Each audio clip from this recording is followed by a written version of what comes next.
Buenos días, mi nombre es Verónica Rojas, perteneciente a la sesión 03 con la maestra Raquel Pimentel. En el día de hoy estaremos mi compañera y yo explicándole el tema tejido epitelial. El tejido epitelial es un tejido vascular que se caracteriza por estar compuesto por células fuertemente unidas entre sí y además poseer poco o nada de materia extracelular. Es por ello que debajo del tejido epitelial hay tejido conectivo. Los epitelios varían mucho en cuanto a su conformación de acuerdo a las diversas funciones que desempeñan. Se clasifican en distintos tipos sobre la base de la cantidad de capas celulares y la forma de las células de la capa más superficial. También se le puede clasificar en base a su ubicación. Simple cuando tiene un solo estrato celular de espesor y estratificado cuando posee dos o más estratos celulares. Células individuales que componen un epitelio pueden ser planas o escamosas. Células individuales que componen un epitelio pueden ser planas o escamosas. Altura, cuando el ancho de las células es mayor que su altura. Cúbica, cuando el ancho, la profundidad y la altura son aproximadamente iguales. Y cilíndricas, cuando la altura células excede entre estos se encuentran clasificaciones especiales de epitelios, los cuales son epitelio pseudoestratificado, aparece recto estratificado, aunque no todas las células alcanzan la superficie, todas sí se apoyan en la base. Por consiguiente, en realidad es un epitelio simple. La distribución del epitelio pseudoestratificado en el organismo es limitada. Además, con frecuencia resulta difícil discernir todas las células tienen contacto con la membrana basal. Por estas razones, la identificación del epitelio pseudoestratificado suele depender del conocimiento de dónde se encuentra. Epitelio de transición urotelio. Este epitelio reviste las cálices menores, del riñón hasta el segmento proximal de la uretra. El urotelio es un epitelio estratificado, característica ecológica específica que le permiten distenderse.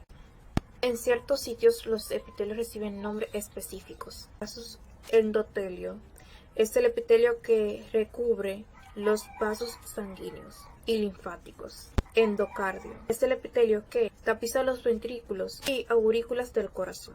Mesotelio es el tejido que tapiza las paredes y el contenido de la cavidad cerrada del cuerpo. Tanto el endotelio como el endocardio, como el mesotelio, son casi siempre epitelios simples, planos con excepción de las vénulas capilares de ciertos tejidos linfáticos, en las cuales el endocardio es cúbico. Estas venas se conocen como vénulas del endotelio área. Otra excepción se encuentra en el vaso sanguíneo, en el cual las células endoteliales de los sinusoides venosos tienen forma alargada y disponen como las duelas de un barril. Las diversas funciones epiteliales pueden comprobarse en los diferentes órganos del cuerpo. Un epitelio dado puede tener una o más funciones. Según las epiteliales, pueden comprobarse en los diferentes órganos del cuerpo. Un epitelio dado puede tener una o más funciones según la actividad de los tipos celulares que contenga. Secreción, como en el epitelio, los intestinos y los túbulos contorneados proximales del riñón. Transporte, como en el transporte de materiales o células sobre la superficie de un epitelio por el movimiento ciliar de materia o el transporte de materiales a través de un epitelio hacia o desde el tejido conectivo. Protección mecánica, como en el epitelio de transición, la vejiga urinaria y función receptora para recibir y traducir estímulos externos, como en los corpúsculos gustativos de la lengua. Y en unos pocos casos pseudoestratificados. La altura de las células con frecuencia es un reflejo del grado de actividad secretora o de absorción. Los epitelios que intervienen en la secreción o absorción son generalmente simples y, en unos pocos casos, pseudoestratificados. La altura de las células con frecuencia es un reflejo del grado de actividad secretora o de absorción. Los epitelios simples planos son compatibles con un ritmo acelerado de transporte transepitelial. La estratificación del epitelio suele correlacionarse con la impermeabilidad transepitelial. Las células epiteliales presentan una polaridad bien definida. Tienen una región apical, una región lateral y una región basal. Cada región posee características bioquímicas específicas. Estas características y la disposición geométrica de las células en el epitelio determinan la polaridad funcional de las tres regiones celulares adyacentes y los complejos de unión. Los complejos de unión se forman en las regiones laterales, las células epiteliales. Estos lugares de adhesión, estos sitios de adhesión especializados, no solo responsables de la fijación firmes entre las células, sino que también permiten que el epitelio regule los movimientos paracelulares de solutos a favor de sus gradientos electroosmóticos. Además, los complejos de unión paran la región apical, la membrana plasmática de la región basal y la región lateral. Les permite especializar y reconocer diferentes señales moleculares. Las especializaciones de la región apical. En muchas células epiteliales, la región apical presenta modificaciones estructurales especiales en su superficie para llevar a cabo diferentes funciones. Además, la región apical puede contener enzimas específicas, por ejemplo, hidrolasa, ductos iónicos y proteínas transportadoras, por ejemplo, transportadoras de glucosa. Las modificaciones estructurales de la superficie incluyen microvellosidades, vaginaciones plasmáticas, contienen un filamento digitiforme en la superficie apical. La mayoría de las células de estructuras internas de las microvellosidades consiste en un centro de filamento de actina vinculado mediante enlaces cruzados por proteínas de fascículos de actina. Incluyen también estereocilios y cilios. Los estereocilios son microvellosidades largas que poseen también un núcleo de filamento de actina. Microvellosidades inmóviles, una longitud extraordinaria, no están muy difundidos entre los epitelios. Están limitados al epidimos, el segmento proximal, conductos deferentes del sistema genital masculino y las células soriales ciliadas del oído interno.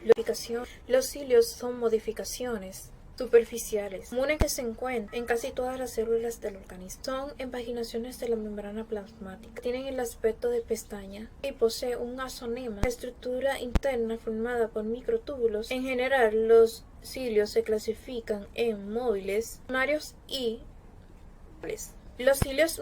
Los cilios móviles aparecen en grandes cantidades en la región apical de muchas células. Los cilios móviles y sus análogos, los flagelos, poseen una organización anémica con proteínas que son indispensables para la generación de las fuerzas necesarias para inducir la motilidad. Muy buenas. Mira, Ango Más Valdés y yo les estaré hablando sobre la actividad ciliar, la cual tiene su fundamento en el movimiento de los microtúbulos de un doblete y su interacción. El movimiento ciliar es iniciado por los brazos de adenina. La adenina ciliar está ubicado en los brazos del microtúbulo A, la cual forma puentes cruzados temporales con el microtúbulo B del doblete continuo. La hidrólisis del ATP produce un movimiento de deslizamiento del puente a lo largo del microtúbulo B. Las moléculas de adenina producen una fuerza de cizallamiento continua durante este deslizamiento dirigido hacia la punta del cilio. Con consecuencia de esta, la fase dependiente del ATP, un cilio que permanece dirigido describe un movimiento anterogrado rápido llamado golpe efectivo. Al mismo tiempo, las conexiones elásticas pasivas dadas por la proteína nexina y los enlaces radiales acumulan la energía necesaria para que el cilio retorne a su posición erecta. Entonces los cilios se tornan flexibles y se inclinan lateralmente en el movimiento lento del retorno. denominado golpe de recuperación. Sin embargo, si todos los brazos de la adenina a todo lo largo de los microtúbulos A en los 9 dobletes intentaran formar puentes cruzados temporales al mismo tiempo, no se produciría el golpe efectivo del cilio. En consecuencia, se necesita la regulación de la fuerza y el ciliamiento activo. Los datos actuales indican que el par de microtúbulos centrales en los cilios con patrón de 9+2 rota con respecto a los 9 dobletes periféricos. Esta rotación sería impulsada por otra proteína motora, la cinesina, que está asociada con el par de microtúbulos centrales. También el par microtubular central puede actuar como un distribuidor que regula la secuencia de interacciones de los brazos de adenina, de manera que esta puede ser progresiva para producir un golpe efectivo. También tenemos que tener en cuenta que los cilios baten de forma sincrónica. Los cilios móviles con un patrón de 9+2 realizan un movimiento ondulante, sincrónico y preciso. Los cilios de hileras sucesivas comienzan a batir de manera que cada hilera está apenas más avanzada en su ciclo que la hilera siguiente, y así se crea una barrera a través de todo el epitelio. Como se comentó antes, lo más probable es que los pedículos basales de los cuerpos basales tengan a su cargo la sincronización del movimiento ciliar. Durante el proceso de la formación ciliar, todos los pedículos basales se orientan en la misma dirección del golpe efectivo mediante la rotación de los cuerpos basales. Estas orientaciones permiten que los cilios adquieran un ritmo metacrónico, el cual es capaz de desplazar moco sobre las superficies epiteliales o facilitar el flujo de líquidos y de otras sustancias a través de órganos tubulares y conductos. Los cilios primarios son inmóviles y tienen un patrón de microtúbulos de 9+6. Hola, mi nombre es Carmen Paola Lazaper Pilanes y yo les estaré hablando de las microvellosidades, los esterocilios y los cilios. En la estructura interna de las microvellosidades tiene un centro visible formado por 20 a 30 filamentos de actina. Sus extremos plus están fijados a la villina, una proteína formadora de fascículos de actinas que se encuentra en la punta de las microvellosidades. Los filamentos de actina dentro de las microvellosidades tienen enlaces cruzados con un intervalo de 10 nm establecidos por otras proteínas formadoras de fascículos de actina como la fascina, la espina y la fibrina. Estos enlaces cruzados también sirven para dar sostén y rigidez a las microvellosidades. El velo terminal está compuesto por los filamentos de actina establecidos por la espectina, que también sirve para fijarlos en la membrana celular apical. La presencia de miosina y la topomosina en el velo terminal explica su capacidad contráctil. Estas proteínas disminuyen el diámetro del velo de la región apical de las células para que las microvellosidades, cuyo centro está anclado en el velo terminal, se separen y aumente el espacio intermicrovelloso. Los esterocilios son microvellosidades de una longitud extraordinaria. Los esterocilios no están fijados en sí en los epitelios, sino que están limitados por el epidídimo en el segmento proximal al conducto deferente del sistema genital masculino y en las células sensoriales ciliadas del oído interno. Los estereocilios de las vías espermáticas son evagenaciones extremadamente largas que se extienden desde la superficie apical de la célula y facilitan la absorción. Entre sus características singulares se encuentra una protrusión celular apical en la cual se origina y una protrusión perpendicular gruesa que está interconectada con puentes citoplasmáticos. Algunas características singulares de los estereocilios del epitelio sensorial del oído está que estos también se derivan de las microvellosidades y tienen una sensibilidad exquisita para la vibración mecánica y sirven como mecanorreceptores en lugar de funcionar como receptoras de absorción. Los cilios son modificaciones superficiales comunes que se encuentran en casi todas las células del organismo. Son evagenaciones de células plasmáticas apical que tienen un aspecto de pestaña y poseen un axonema, la estructura interna formada por microtúbulos. En general, los cilios se dividen en móviles, primarios y nodales. Los cilios móviles son los históricamente más estudiados. Aparecen en grandes cantidades y en la región apical y en muchas células epiteliales. Los cilios móviles y sus análogos, los flagelos, tienen una organización axonémica de 9+2 típica con proteína motora asociada con los microtúbulos, que son esenciales para generar las fuerzas necesarias para inducir la mortalidad. Los cilios primarios o monocilios son proyecciones solitarias que se encuentran en casi todas las células eucarióticas. Los cilios primarios no tienen movilidad, esto debido a que tienen una organización diferente de los microtúbulos en el axonema y la falta de la proteína motora asociada con los microtúbulos. También sirven como quimiorreceptores, osmoreceptores.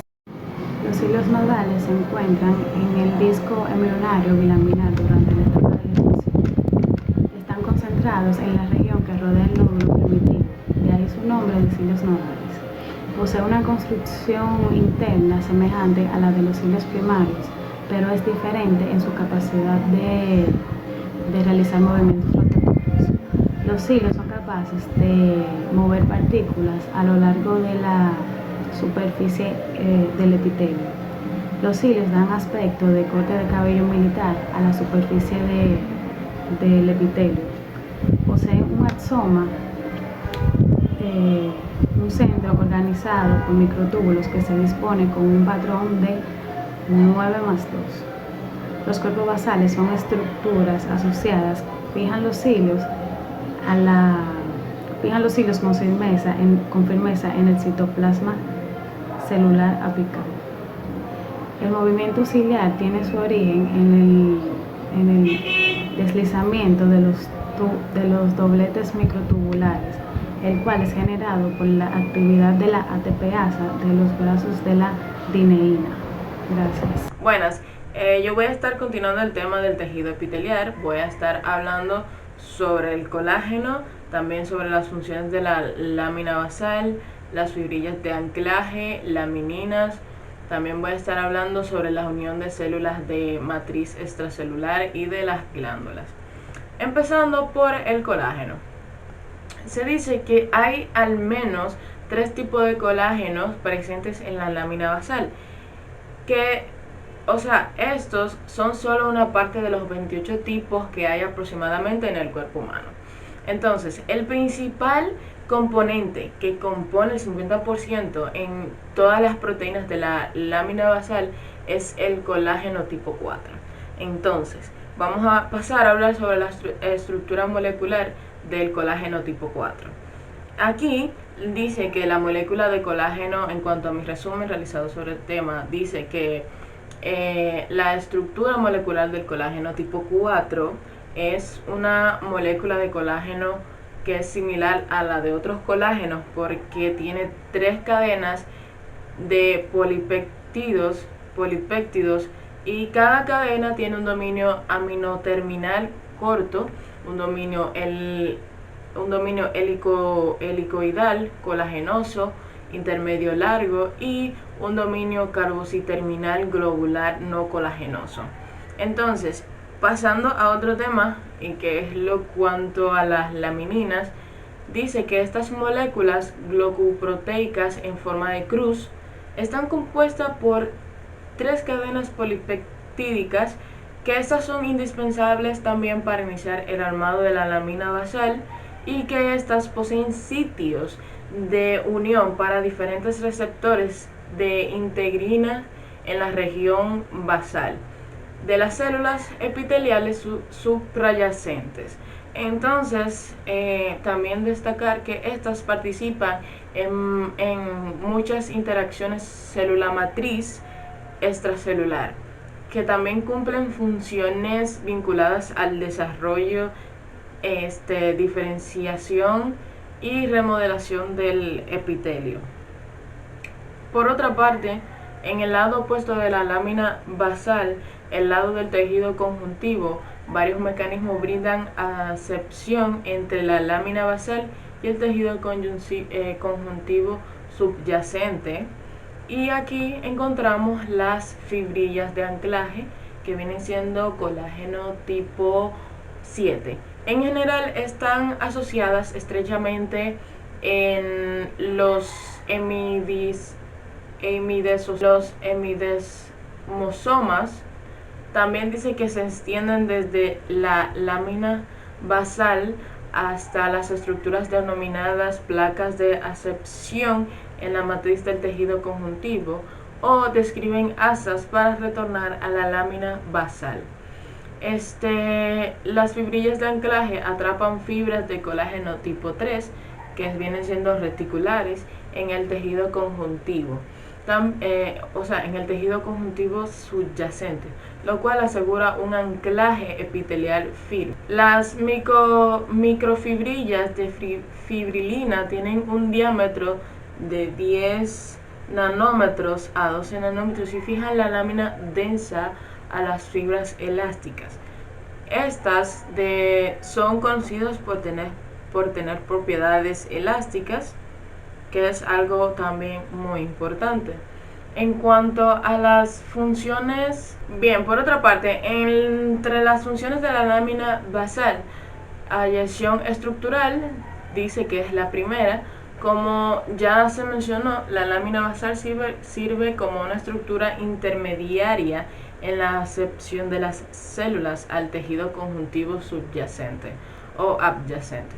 Las células epiteliales están adheridas a la lámina basal por uniones célula matriz extracelular, y la lámina basal se adhiere al tejido conjuntivo subyacente mediante fibrillas de anclaje o microfibrillas de fibrilina. Por otra parte, en cuanto a las funciones, también tenemos la filtración, que viene siendo el movimiento de las sustancias desde el tejido conjuntivo y hacia él. Se regula en parte por la lámina basal, en gran medida por cargas iónicas y también espacios integrales, lo cual la filtración está bien caracterizada en el riñón, donde el filtrado plasmático tiene que atravesar las láminas basales compuestas de capilares y células epiteliales adyacentes para alcanzar el espacio urinario dentro del corpúsculo renal. Otra es el armazón tisular, que la lámina basal sirve de guía o estructura durante la regeneración. Las nuevas células formadas o las evaginaciones celulares en crecimiento utilizan la lámina basal, que permanece después de la destrucción celular, con lo que se destruye con lo que se contribuye a mantener de esta manera la constitución original del tejido. Ahora voy a estar hablando sobre las uniones célula matriz extracelular. Dice que la organización de las células en el epitelio depende del soporte que brinda la matriz extracelular sobre la que descansa la superficie basal de cada célula. Las uniones adherentes mantienen la integridad morfológica de la interfaz del epitelio y del tejido conjuntivo. Las principales uniones adherentes son las abscesiones focales que fijan los filamentos de actina del citoesqueleto en la membrana basal y los hemidesmosomas que fijan los filamentos intermedios del cistoesqueleto en la membrana basal. Los repliegues de la membrana celular basal, muchas células que transportan líquidos tienen repliegues en la superficie basal, en la superficie celular basal, que aumenta la superficie de la región celular basal, lo cual permite que haya más proteína transportadora y conductos. Los repliegues son notables en las células que participan en el transporte activo de iones y en ciertos conductos excretores de las glándulas salivares. Además, las mitocondrias están concentradas generalmente en este sitio basal para satisfacer los requerimientos de energía para el transporte activo. Ahora, para pasar a otro tema, voy a estar hablando sobre las glándulas. Y existen dos grupos. Están las glándulas exocrinas que secretan sus productos en una superficie en forma directa o a través de conductos o tubos epiteliales que están conectados a la superficie. Los conductos pueden transportar el material de secreción sin alterar su composición o pueden modificarlo al concentrarlo o al adicionar o reabsorber sustancias. Las células de las glándulas exocrinas tienen tres mecanismos básicos de liberación de sus productos de secreción y estos son superficie de las células en vesículas limitadas por membranas, que aquí las vesículas se fusionan con la membrana plasmática y vacían su contenido por exocitosis. Entonces, otro mecanismo es la secreción apócrina, que esta se libera el producto segregado a la porción apical de la célula, rodeado por una capa delgada de citoplasma cubierto por membrana plasmática. Y este mecanismo de secreción se encuentra en la glándula mamaria lactante, donde es responsable de liberar grandes gotas de lípidos hacia la leche. Y el tercer mecanismo viene siendo la secreción holocrina, que aquí el producto de la secreción se acumula dentro de la célula en la maduración, la que al mismo tiempo sufre una muerte celular programada. Y tanto los productos de secreción como los detritos celulares se eliminan hacia la luz de las glándulas. Las glándulas multicelulares están compuestas por más de una célula y poseen diversos grados de complejidad. Su estructura permite clasificarlas de acuerdo con la disposición de las células secretoras, parenquima y con la presencia o ausencia de ramificaciones de sus conductos secretores. La organización más sencilla de una glándula multicelular es la lámina celular, en la que cada célula de la superficie es una célula secretora. Y por último tenemos las células endocrinas, que estas no poseen sistema de conductos. Estas secretan sus productos en el tejido conjuntivo, desde el cual entran al torrente sanguíneo para alcanzar las células diana, y pues los productos de las glándulas endocrinas se denominan hormonas. Hasta aquí la exposición de nuestro grupo que tocó el tema del tejido epitelial. Espero que haya sido de entendimiento para todos y que hasta aquí nuestra exposición. Gracias.